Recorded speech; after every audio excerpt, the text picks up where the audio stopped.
Well, now to Latin America. More than 200 political prisoners in Nicaragua have been released and are being flown to the United States. In recent years, President Daniel Ortega's administration had jailed many opposition figures and critics. Well, our reporter Sofia Batiza joins me now in the studio. Sofia, what more can you tell us?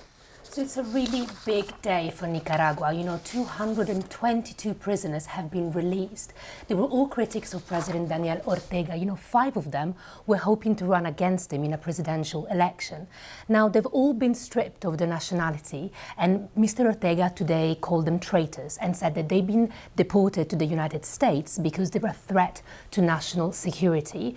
And today, the US State Department said, on the other hand, that it welcomes the move. Some of these individuals had spent years in prison. The government of Nicaragua decided to release these individuals, and the United States decided to receive them on humanitarian grounds. We welcome the opportunity to offer this humanitarian protection to these political prisoners. The release of these individuals by the government of Nicaragua marks a constructive step towards addressing the human rights abuses in that country. And that was a US State Department spokesperson there talking about human rights abuses in Nicaragua. What is the situation there?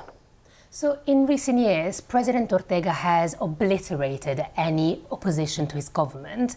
He's detained journalists, religious figures, political opponents, and more than 100,000 people had to flee the country. So without any real opposition, he won an election in 2021 and has become the longest-serving president, the longest-serving leader in the Americas. Now, Washington called that election a scam and imposed sanctions on Nicaragua.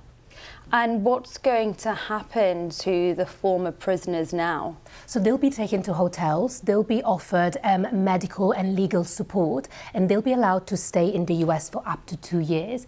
And, today we saw images of overjoyed crowds of people waiting for them at the airport, chanting, singing, waving national flags, and hugging one another. So overall, a really happy day for many families reunited.